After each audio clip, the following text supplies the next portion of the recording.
gosh, I'm home. I've never been so happy to see anybody in my life. My darling, neither have I. And Raven, I've been almost out of my mind with worry. I didn't think I'd ever see you again. No. Stop crying. Let me look at you. Oh, good Lord, Raven, you look awful. I know. It's been awful. I've been through hell. You can't imagine how awful it's been. From the way you look, yes, I can. But first things first. Now, I think we should try to proceed calmly. I want you to come in and sit down and relax. You're home now, Raven, and you're safe. So there's no reason for either one of us to deal in hysteria. Now sit right down there. So, now you know the truth, don't you? Yes. And I can't believe that this whole thing was just a prank. Raven, it's all over now, and you must give yourself time to recover from all this. Well, it's all over for me, all right, in more ways than one. What do you mean by that? Well, there was another little bit player that's unaccounted for, Spenser Varney. Spenser? Yes, where is he? He's gone.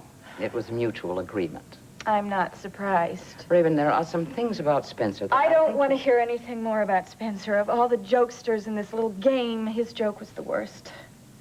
He played his trump card, and now, Geraldine, I am no longer Mrs. Schuyler Whitney.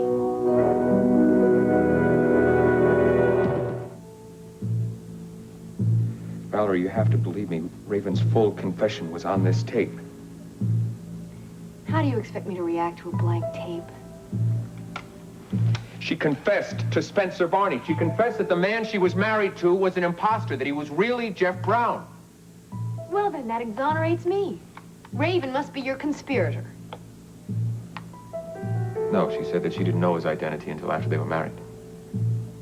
But she kept his secret for him, which made it possible for him to impersonate me all this time. So she did make that confession. What does that have to do with me? Because it is the truth, Valerie. And I want you to know that I have been telling you the truth. No, I don't think that's your only reason.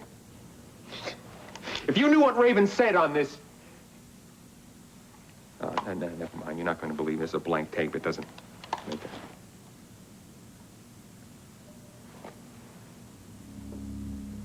Wait a minute.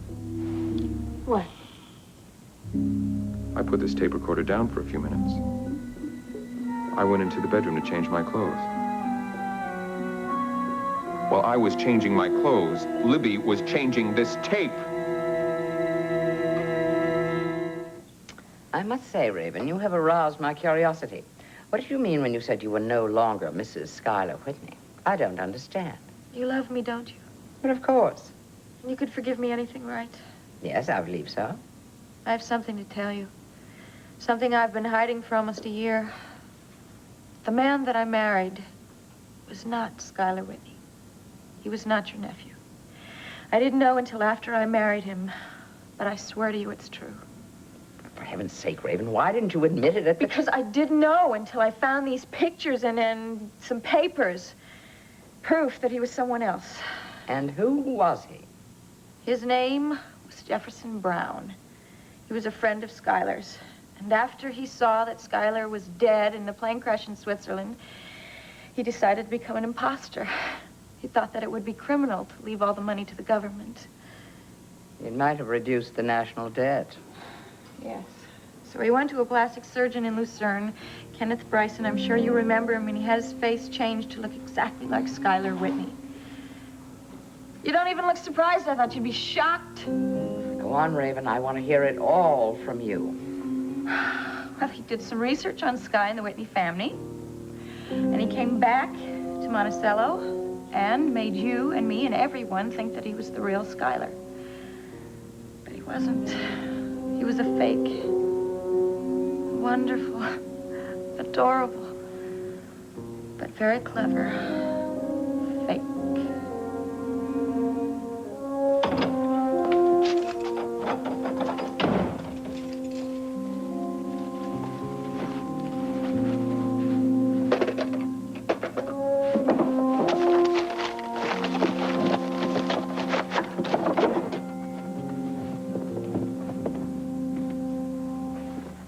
What kept you so long? Don't play cute with me, Libby. What did you do with that tape? Tape? I said, don't play cute with me. You took the tape out of the recorder when I was out of the room and you put in a blank. What did you do with the original, Libby? I'm so sorry to have missed your performance tonight. I've been enjoying the spectacle you must have made of yourself, playing a blank tape for Valerie Bryson. I'll bet she was more wide-eyed than you've ever seen her before, wasn't she? Tell me, Sky, were you awfully surprised? All right, Libby. You've had your little laugh. Now give me the tape. No, my dear, I don't think so. What do you mean you don't think so? I haven't gone through this hell over these past few years and gotten this close for you to rob it from me. No, Libby. I want the tape. You know, Sky, while you were gone tonight, I was giving all of this some very serious thought. And I decided I won't tell you where the tape is. In short, Mr. Whitney, you can't have it. How dare you? How dare I? Well, I thought about that too. And I dare to hold out on you because there's something I want in exchange for the tape. A solemn promise. What kind of a promise? Never to see that Bryson woman again. Oh! Why don't you? It would be fitting, wouldn't it? A fitting token of your gratitude. I've devoted 2 years of my life to you, to making you well again. I've fought to get back what belongs to you, and my reward is a slap in the face. Why, Libby? Why did you go to so much trouble for me? You are an idiot. Do I have to draw you a picture?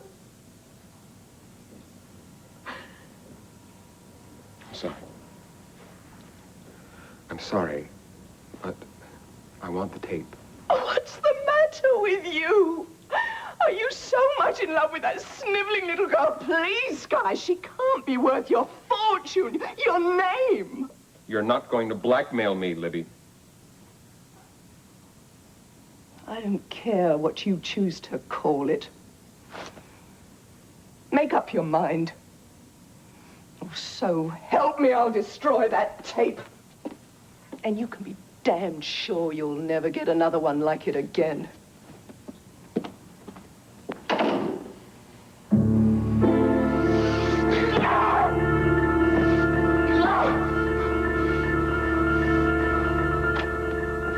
Can't you see, if I had told anyone, I would have lost everything?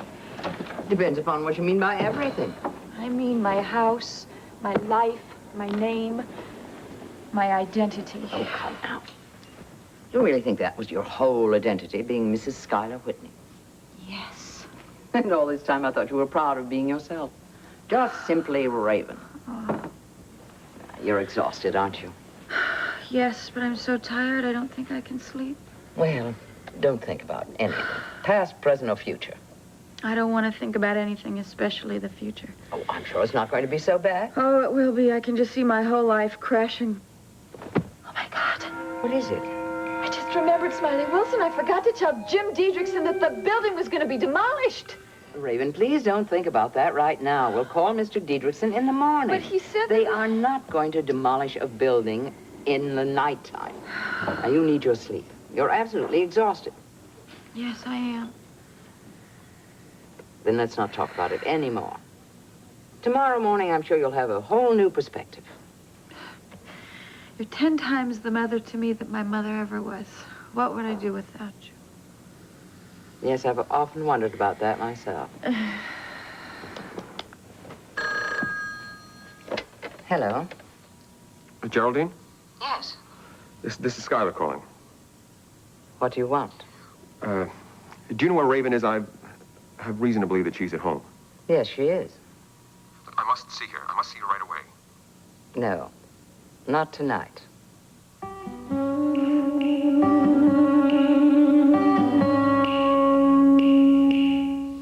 I must tell you that it is not the joke that is uppermost in Raven's mind. It's something else. Something devastating has taken place. It seems that... No. I shouldn't be telling you this. It's something Raven will have to tell you herself.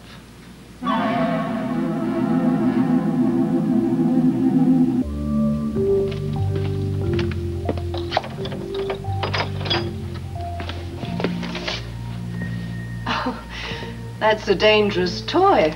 Why don't you put it away? Spenser told you to get rid of it, I'm told, but you decided to keep it, I see. Why shouldn't I? It belongs to me. Close the door. I said close the door.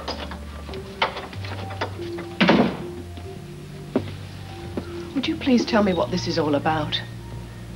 Well, that's very simple. It's about murder. Are you mad? No, I'm not mad. I'm not angry. I'm not sad. I'm not concerned about life, and I'm not concerned about death. When you go through certain experiences, you end up with that reaction to things. I believe combat veterans must have something like it. I see. This is a threat, is it? You think you can frighten me into giving you that tape? The tape, yes, the tape. I hope you still do have the tape. You haven't destroyed it, have you? You know how you can get it, Sky. Make me that promise. How do you know that I would be telling you the truth? I'd know, my darling. As Spenser said, yes. Give me that thing. Don't try it. It won't work. Do you think murder will? Then pull the trigger. Pull the trigger, Sky. Kill me. You think it'll mean that much to me? It won't. You see, I don't care that much about being alive. You're lying, Libby. You want to live very much. You're right. But not as much as you do, Sky. And if you kill me, your future won't be much either, will it? Prison life is never much fun, I hear. Give me that tape. No, darling. The tape is going with me tonight. Where are you going? Back to Switzerland. I'm taking the afternoon flight to Zurich. Unless, of course, you kill me. The choice is yours. Give me that tape. No. All right.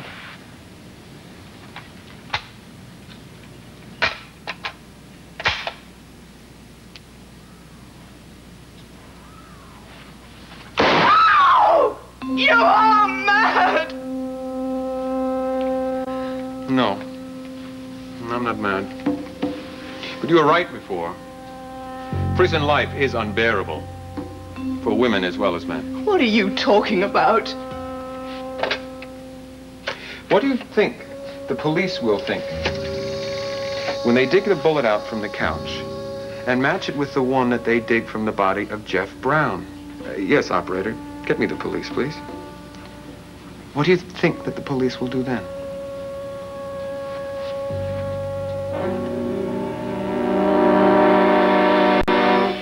Did you speak with her yet? Yes, I did. She's in packing her bags now for a trip to Zurich. Skylar, we can't let her go. Oh, yes, we can. Yes, we can. You see, one of the things that she is not packing is this. The tape? Ah, thank God she came to her senses. Yes, that's right. Sky, regardless of what Libby has done, we wouldn't be where we are without her. I see that chivalry is not dead. She worked very hard to get us where we are. She stuck by you. She believed in you even after we discovered there was another Skylar Whitney. Yes, that's right. She certainly took care of him, didn't she? She did what she thought was right. She saved that woman's life. Come on, Spenser. You don't really expect me to feel sympathetic towards her. Raven Whitney is a greater threat to us than Jeff Brown ever was. That's all right. See, I've got her trapped. Right in here. And now I know that I can solve everything. Then you will get in touch with me when Raven is ready to talk. I promise, Mike, but be tolerant. She may need a few days to get her bearings. Oh, I'm sure there's no hurry right now. Her health is most important. I agree. Geraldine, I am very curious about that man, Skylar's look-alike. I wonder, when you hear from him next, could you arrange for me to meet him? But of course, my dear. Oh, thank you very much, dear. All right. Honey, don't you think we should be going? Yes, we should. Thank you so much for coming by. Thank you, Geraldine. Goodbye. Bye-bye.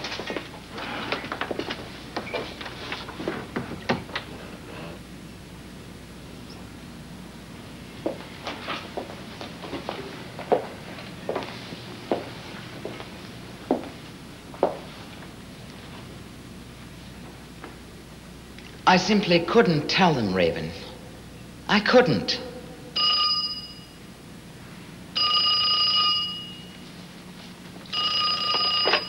Hello? Mrs. Saxon, it's Spenser Barney. Yes, Spencer? I wanted to see how you were. I regret having left you alone in the house. But I wasn't alone. Raven is back. Back where she belongs. Yes, I'm glad she's back, Mrs. Saxon, but unfortunately, it's not where she belongs. What do you mean? I thought she might have told you by now, but no matter. You'll be hearing the whole story very soon. What are you talking about, Spencer? Your nephew, Skylar Whitney, is coming to pay you a visit.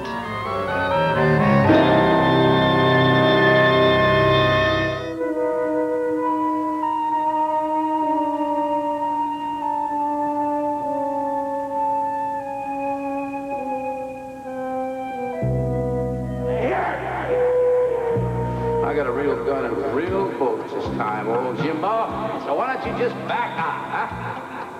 Smiley, what do you want? I want the coat. No! I want the coat. I worked too long for that coat. I won't. Go! Hey, Jimmy, let me out of here. Jimmy, come on, it's Smiley. You know me, I'm just kidding around.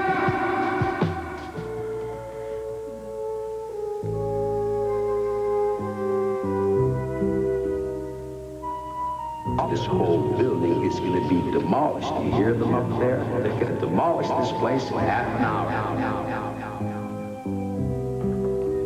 Sorry, the building, the whole, my God! Somebody hear me!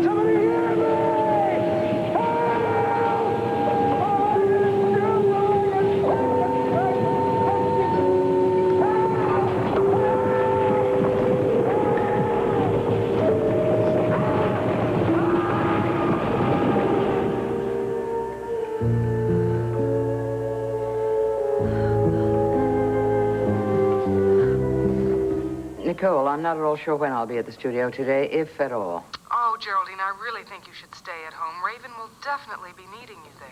She certainly will. She's been through a terrible time. Far worse than I imagined. Well, if there's anything I can do for you, either there or at the studio, please let me know. Just keep holding down the fort at WMON, and I'll try to hold it down here. Although it's not going to be easy. Why, what do you mean? Well, it's a long story, and I'm not at all sure of the ending. Excuse me, dear, I must go now. We'll talk later. Geraldine!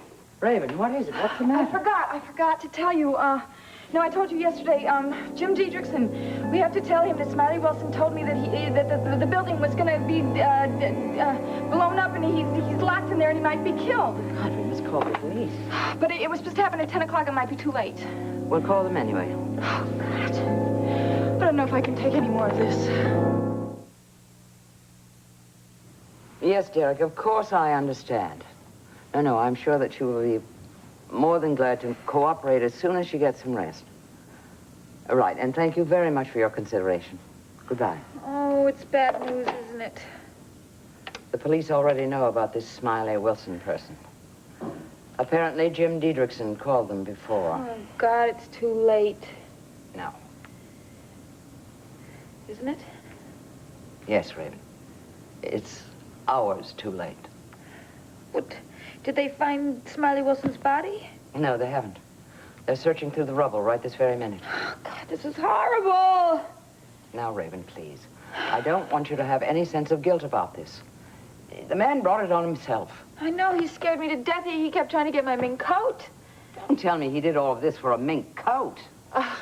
Well, believe me, this mink coat was much more valuable than you think.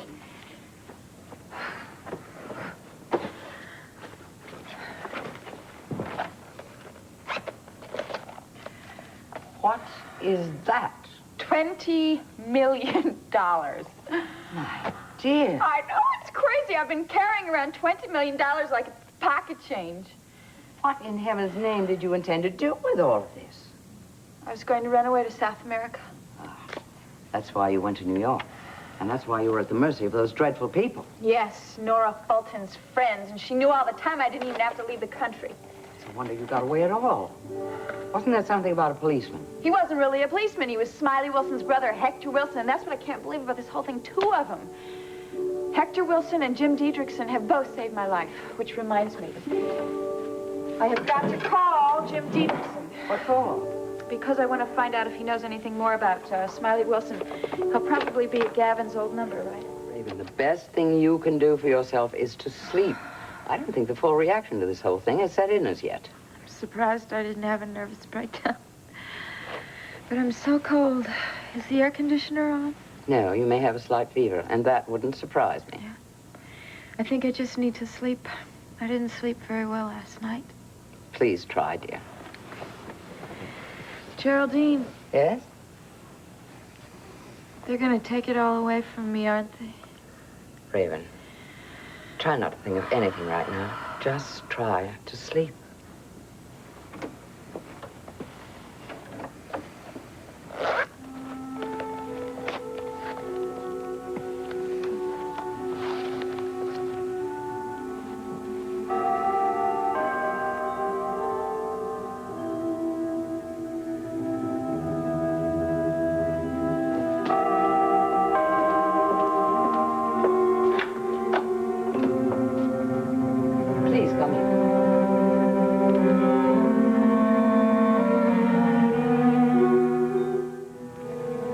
Spenser Varney is a very unusual man, a very dedicated man. Someone with a great deal more patience than I have. Yes, I have seen that quality in him, as well as the quality of loyalty, at times. Oh, yes, indeed. It took him more than a year to get what was necessary to prove who I am. You do know who I am, Geraldine, don't you? Yes, my dear, I know who you are. And I've accepted it as fact. Spenser realized, of course, that Raven would deny it to her dying breath. That's why he urged me to be so cautious, and that's why he planned carefully. But I don't understand why Spenser would take part in this nightmarish scheme to deceive her. Why would he do such a terrible thing? Well, he didn't really take part in it, as I understand. He took advantage of an existing situation to get a statement. You might almost call it a confession from Raven. Would you like to hear it? Very well.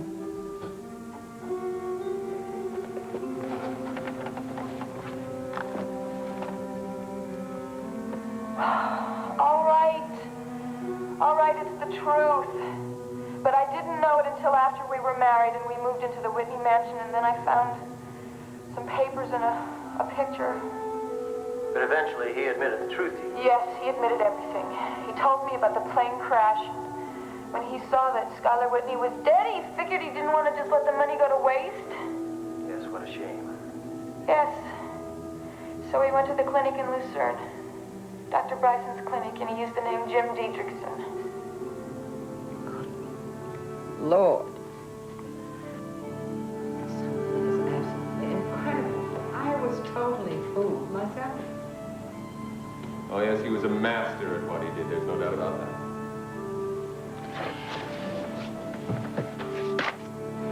Would you mind if I help myself to a drink? Not at all. Thank you. This is going to be a terrible shock for her. The only thing she knows is that the other man's deception was discovered. She knows nothing about you.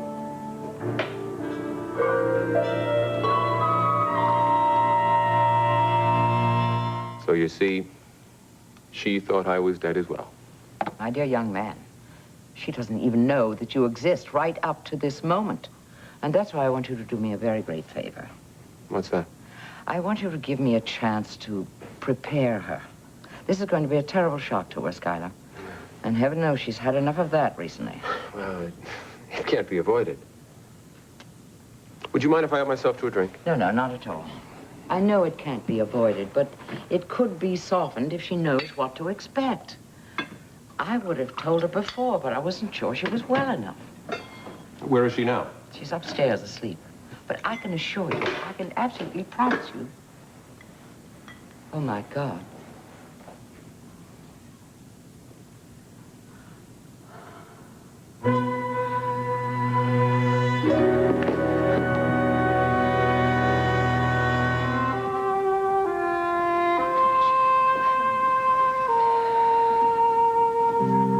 How is she? She's sleeping.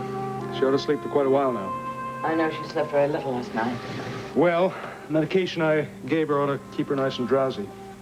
I'm glad. Oh, Miles, it was a terrible shock for her. I feel completely to blame. Why? You didn't create the situation. I know, but I should have warned her. I was going to. I was going to tell her the whole incredible circumstance. And before she met the man downstairs. It was quite a jolt to me, too. It's an uncanny resemblance. Who is the man? Is he your nephew's twin? No, it's a very complex story, but put it simply, the man that you met in the living room is my nephew. The man who returned to Monticello last year was an imposter. Good God, are you sure which is which? I couldn't tell for a while. But finally, it was Raven's own confession that convinced me completely. Raven's? I had begun to believe this man's claim only recently. And now you're completely sure? Raven taped a confession.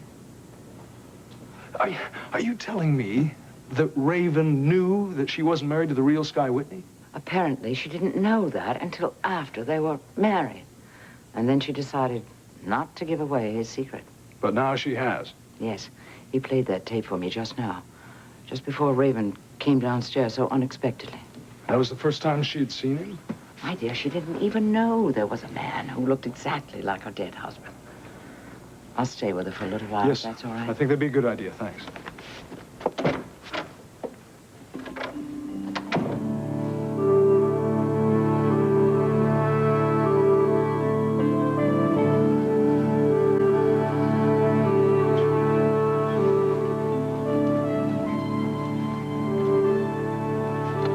Dr. Bryson, you are a genius. How is the lady? Oh, she's all right. She just fainted. I think you know why. Yes, I do know why. I seem to have had that effect on a number of people. You see, everyone thinks that I have been dead. As I'm one of them. I performed the autopsy on Sky Whitney. It's kind of eerie, isn't it, Doctor? I'm sorry, Kavanaugh. Dr. Kavanaugh. Well, I can assure you of one thing. The person that you performed the autopsy on was named Jefferson Brown. He was he was a friend of mine at one time. And when he thought that I was dead, he decided to become my double. As Geraldine's been telling me a little bit about that upstairs, apparently you're having a hard time proving it. No, you see, I had trouble proving it up until now. Now I've got all the proof I need right here in this little ingenious machine.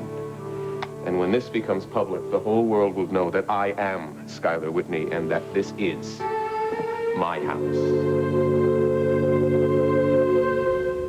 Well, I suppose I first met the other Sky Whitney through my little sister-in-law. She was going to star in a dance company that he was trying to put together in Monticello.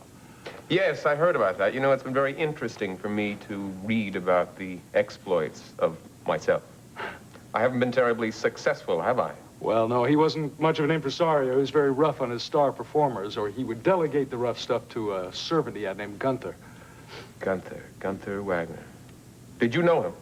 Oh, everybody who knew Sky Whitney knew Gunther, yes. Yeah. Well, you see, he was my loyal and trusting servant at one time as well. And so, you see, this whole deception was doubly devious.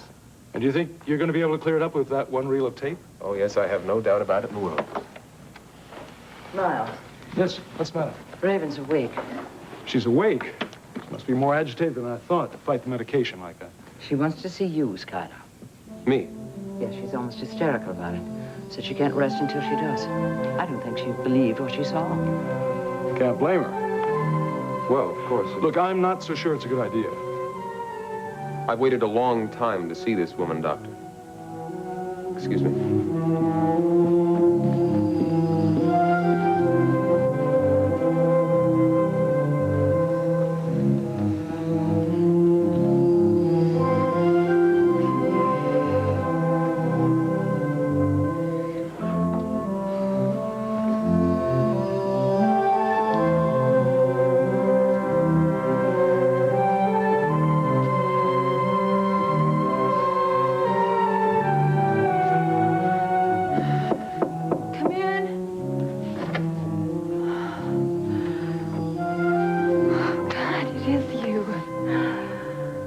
Who I am, don't you? Yes. Oh, yes.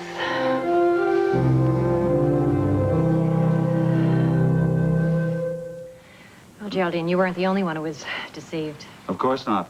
There were his business associates, his lawyers, the whole town of Monticello, for that matter. Raven. Yeah, she was duped, like the rest of us.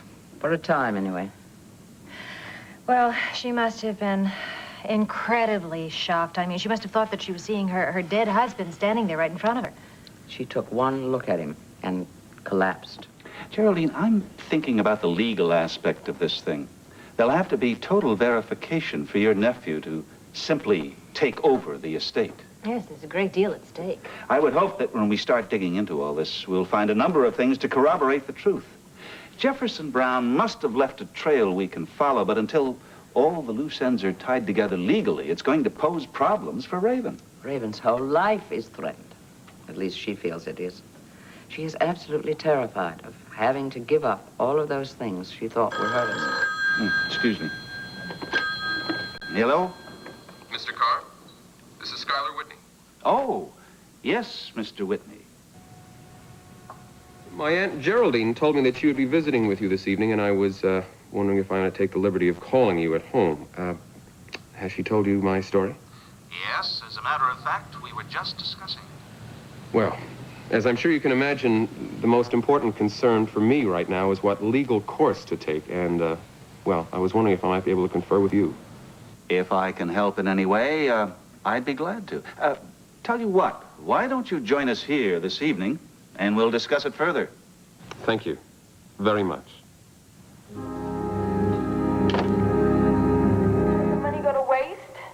Yes, what a shame.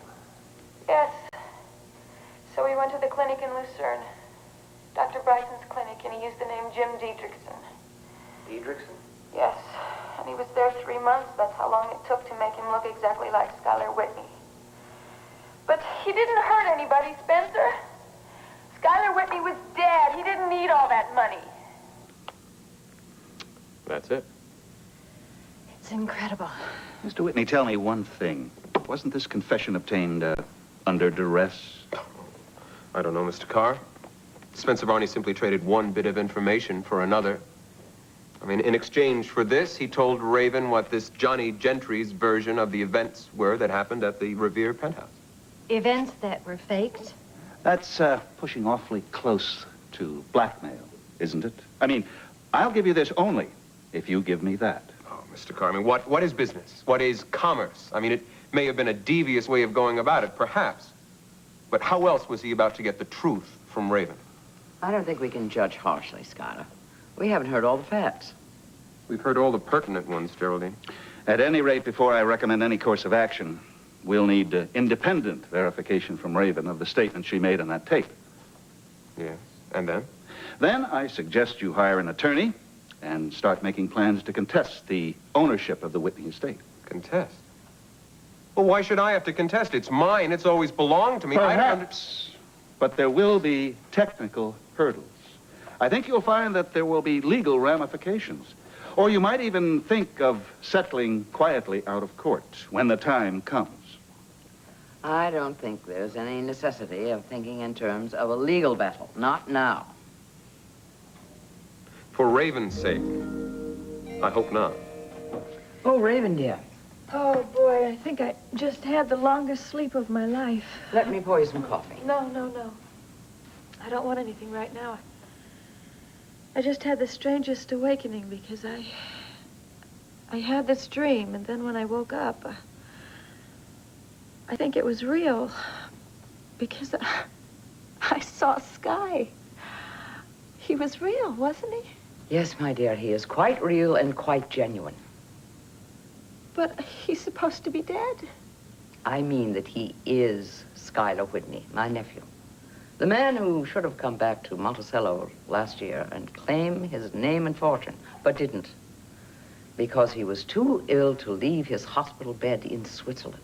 I thought he was my Sky. Raven, please try to understand.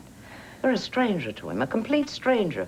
He never saw you before last night. But he had my husband's face. On the contrary, it was quite the opposite. It was your husband who stole his face and had plastic surgery done in Switzerland. So that makes me the woman who stole his fortune. As soon as you are feeling strong enough, the thing we must do is talk this whole thing over with a good attorney.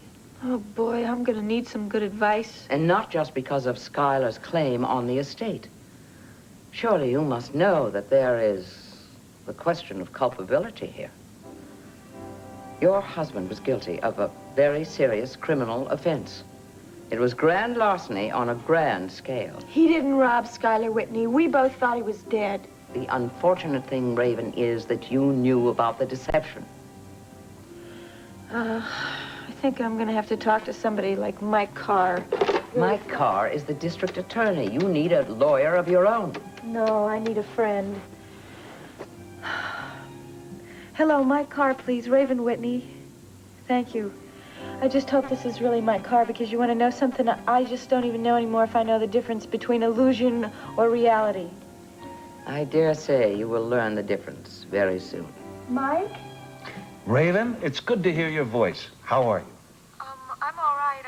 I heard that you and Nancy were over here. I'm sorry I didn't get a chance to talk to you. That's perfectly all right. It's more important for you to get your strength back. Then we can discuss what has to be discussed. No, I need to talk to you. I need to talk to you as soon as possible. Well, all right, I do have a luncheon date, but it's purely social. I can cancel that. I'll come right over. Oh, thanks, Mike. Thanks a lot. Raven, you'll have to look at the whole picture. Try to understand everyone's motivations for doing what they did. You don't think I understand their motivations? They wanted my money. No, I don't believe that's completely true.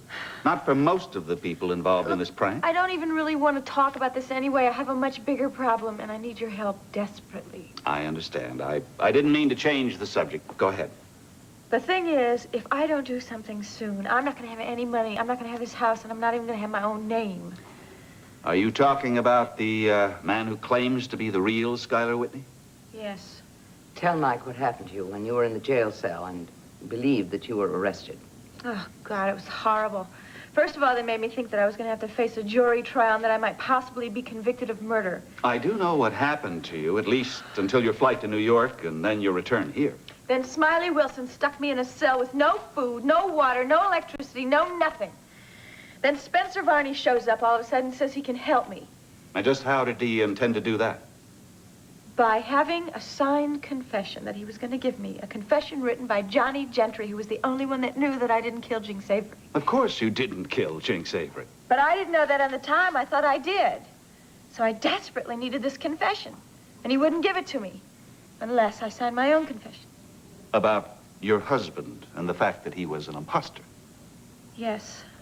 So you see, I had to do it. I had to say that I wasn't Mrs. Schuyler Whitney. So Spenser Varney's real purpose was not to get your money, but to get your confession. That's true, Mike. He was helping Schuyler all along. And that's why he took the job in his house in the first place, after Gunther died. But there is one thing that's very important for you to understand. Raven did not know about the deception until after they were married. Isn't that true? Of course it is. So tell me, Mike, what does all this mean?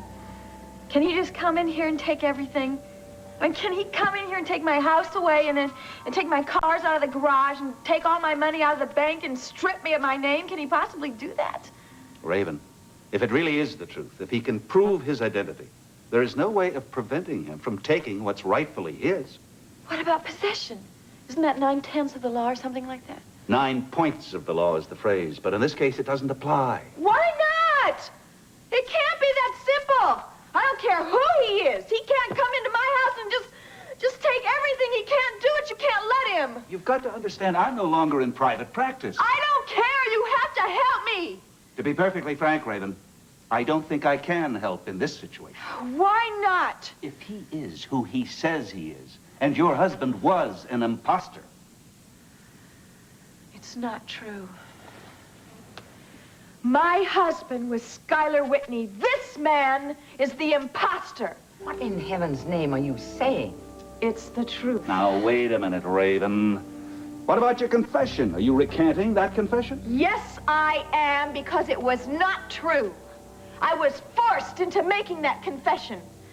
Because I was under stress, because I wanted to get that paper from Spenser. But this is the real truth.